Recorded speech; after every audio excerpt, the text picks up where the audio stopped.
Bom dia, boa tarde, boa noite, meus amigos, tudo bem? Então, resolvi fazer esses vídeos aqui de direito do trabalho para que você aproveite esse período de quarentena e revise alguns dos nossos conceitos, alguns conceitos que nós já estudamos em sala de aula. Então, levando em consideração que a nossa prova já está próxima, já está vizinha, então é importante nós recapitularmos alguns conceitos, alguns dos estudos que nós fizemos em sala de aula, tá bom? O meu objetivo aqui é que você, aluno da FMB, tenha um aprendizado mais fácil, mais acessível, né? Então, esses vídeos aqui, eu peço até desculpas pela falta de produção, né? Está sendo feito aqui pelo celular, aqui no escritório, mas eu acredito que o estudo tem que ser feito de forma constante. Então, é importante que nós não tenhamos assim uma pausa muito grande e que nós não perdemos o foco, tá bom? Então vamos aproveitar esse período de quarentena para estudar, para fazer a diferença nas nossas vidas, tá bom? Então assim, é importante, pessoal, já levar em consideração alguns conceitos básicos que nós vimos e revimos em sala de aula, tá bom? O primeiro conceito básico é o próprio direito do trabalho, né? O que é o direito do trabalho? Nós vimos que é uma luta histórica social e que busca privilegiar a parte mais fraca da relação jurídica trabalhista, daquela relação de emprego. Qual a parte mais fraca? É o empregado. Então, a CLT, a norma seletista, ela busca privilegiar, busca proteger a parte hipossuficiente, que é o empregado. Então, vejam, por existir uma certa proteção, uma certa preocupação maior com essa figura do empregado, a própria CLT, lá no artigo 3º, define o que é empregado. E nós já estudamos em sala de aula quais são os requisitos da relação de emprego. Para ser considerado empregado, melhor dizendo, o primeiro requisito é que você seja pessoa física, né? Então, pessoa jurídica ou animal não é empregado. Vimos isso de forma satisfatória em sala de aula. Também lembre-se, o fato de você ser PJ não necessariamente vai descaracterizar o reconhecimento do vínculo empregatício posteriormente na Justiça do Trabalho, tá bom? Ou até mesmo por autor fiscal do trabalho, conforme já polemizamos em sala de aula. Veja só, nós estudamos em sala de aula o fenômeno chamado de pejotização, que é quando a empresa, para tentar fraudar a legislação trabalhista, reduzir os custos da figura do empregado, ele obriga aquele trabalhador a abrir uma PJ.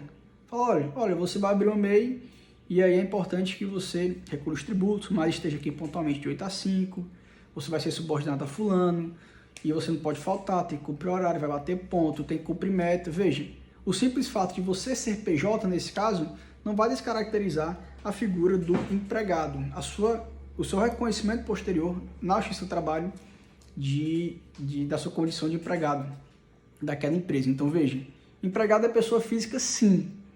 Agora, nós já estudamos também de forma bem exaustiva, um dos princípios básicos do direito do trabalho é o princípio da primazia da realidade. Então, se ficar constatado de forma fática, de forma pragmática, que aquele empreendedor, por assim dizer, na verdade era empregado, tinha que bater meta, tinha que cumprir horário, usava a farda da empresa, por exemplo, então, obviamente, tende-se a reconhecer o vínculo de emprego. O segundo requisito que a doutrina elenca, com influência no artigo 3º da CLT, é o requisito da subordinação jurídica. Isso é o requisito mais importante para que nós tenhamos em prática. Veja, subordinação jurídica é o elo sim, fundamental da relação de emprego. O que é essa subordinação jurídica? O empregador, a empresa, ele assume todos os riscos da atividade empresarial.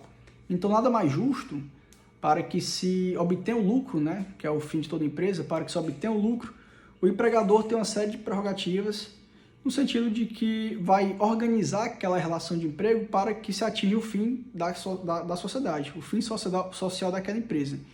Então, veja, o empregador ele tem a prerrogativa, por exemplo, de aplicar sanções disciplinares, ele tem a prerrogativa de ver qual é o melhor horário de trabalho para os seus funcionários, ele tem a prerrogativa de definir metas, por assim dizer. Então, nada mais justo de que existir essa subordinação do empregado para a empresa. O que é essa subordinação? É uma subordinação jurídica, ela decorre de lei. Então, o empregado ele vai ser subordinado à empresa. à empregadora dele, não vai ser subordinado a Francisco, a João ou a Marcela, ele vai ser subordinado à pessoa jurídica, tá bom? Ao empregador, por assim dizer.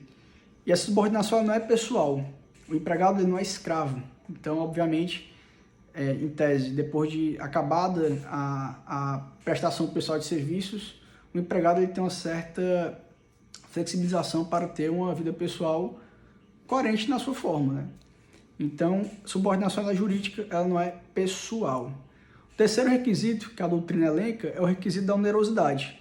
Você trabalha para receber salário, não remuneração, tá bom? Vamos ver futuramente que existe uma certa diferença, mas o empregado ele recebe salário, que deve ser pago até o 5º dia útil do mês subsequente à prestação dos serviços.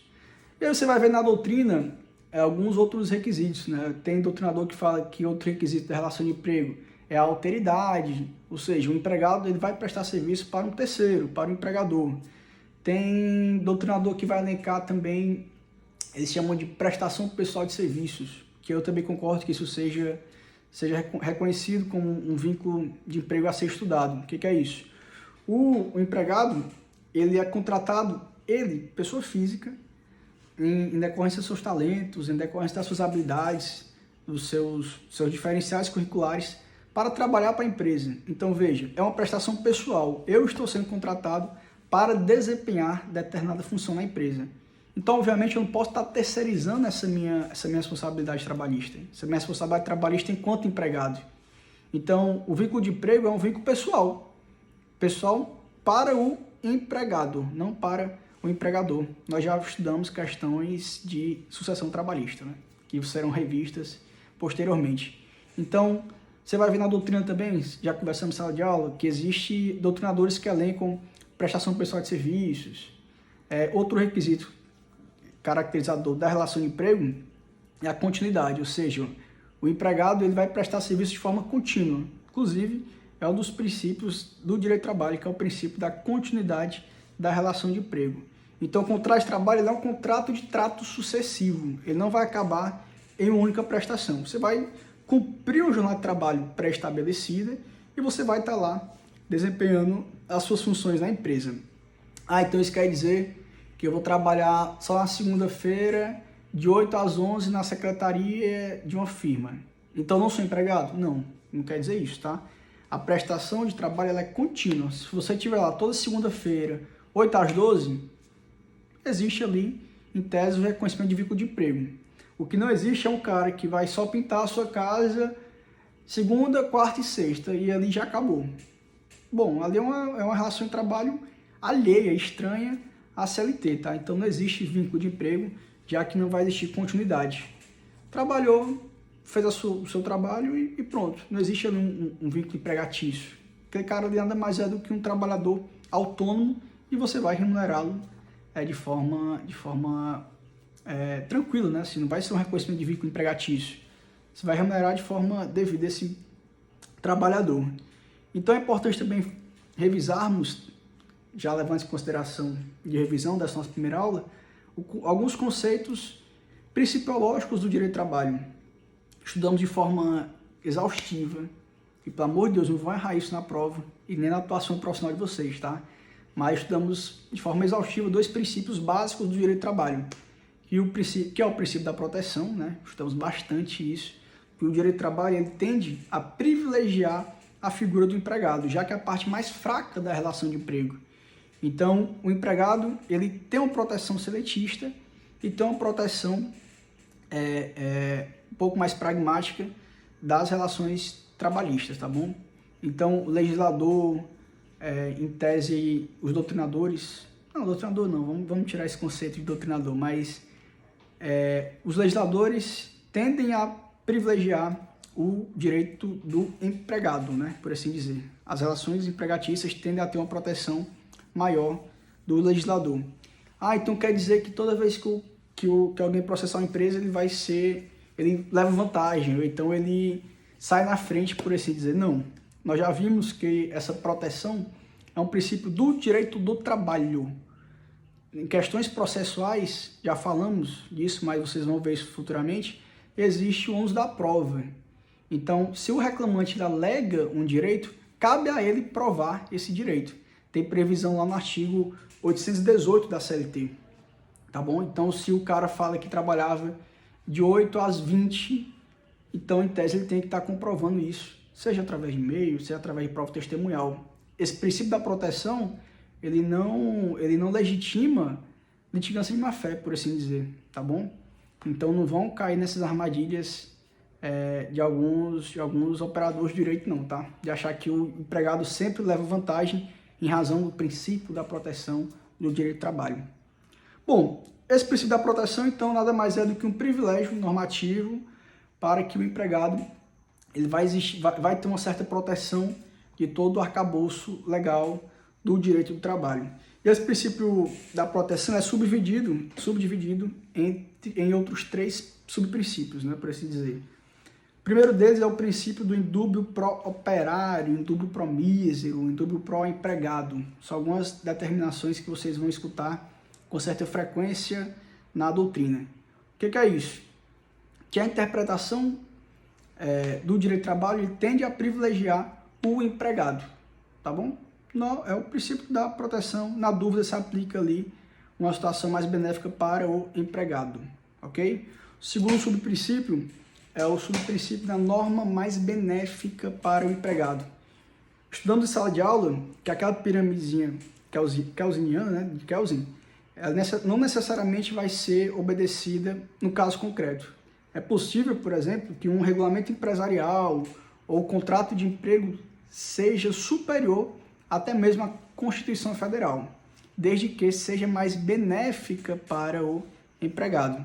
Então, suponha que a Constituição Federal fala que, e de fato fala, que a jornada de trabalho dos empregados será de 44 horas. Mas eu determino que na minha empresa, todos os meus empregados vão trabalhar 30 horas. Obviamente, por ser mais benéfica para o empregado, aquele meu contrato de emprego vai privilegiar e vai se sobrepor à própria Constituição Federal. O terceiro subprincípio decorrente do princípio da proteção é o princípio da condição mais benéfica para o empregado. Então, como regra, o empregado ele não pode alterar as condições mais benéficas já pré-estabelecidas no contrato de emprego. Então, suponha que todo mês eu decida que todo empregado meu vai ter uma cesta básica. Uma cesta básica que eu decido por livre e espontânea vontade e venho fazendo isso já há 10 anos, por assim dizer. E aí, de repente, eu não quero mais, estou chateado com meus empregados, decido retirar essa cesta básica. Então, em tese, isso doutrinariamente falando, o direito do trabalho ele vai proibir essa prática. Inclusive, tem a súmula 51 do TST que fala nesse sentido, que vai dizer, olha, essas condições mais benéficas, elas incorporam o contrato de trabalho, elas não podem ser retiradas. E caso aconteça isso, só pode ser justa, só pode ser legítima, só é legal para os novos empregados da firma. Então, isso é um caso prático, com previsão na súmula 51 do TST, da aplicação da condição mais benéfica para o empregado. Tá bom? Então, pessoal, esse vídeo já está ficando um pouco mais extenso. Eu pretendo botar vídeos de 12 a 15 minutos para que você revise essas aulas de forma tranquila, né? Nada do que eu falei aqui, nós já não conversamos em sala de aula, já revisamos, mas é importante vocês dominarem pelo menos isso que eu estou falando agora, aqui nesses vídeos, não só para nossas provas, para as nossas aulas, mas isso tem importância pragmática gigantesca mesmo. Então, você dominar os requisitos da relação de emprego, você saber o que é de fato o empregado e você saber quais são os princípios básicos aplicados nas relações de emprego, vai te diferenciar dos outros profissionais, tá bom? O mundo está cheio de pessoas medíocres e eu acredito que quem está disposto a fazer a diferença e quem está de fato fazendo a diferença, certamente vai se sobrepor no mercado de trabalho. Então, meus amigos, aproveitem a quarentena. Logo mais, no decorrer da semana, eu vou passar mais vídeos e eu espero que vocês tenham gostado. É a primeira vez que eu faço isso de forma mais exaustiva, né? Espero que tenha ficado tranquilo para você entender o conteúdo. Forte abraço.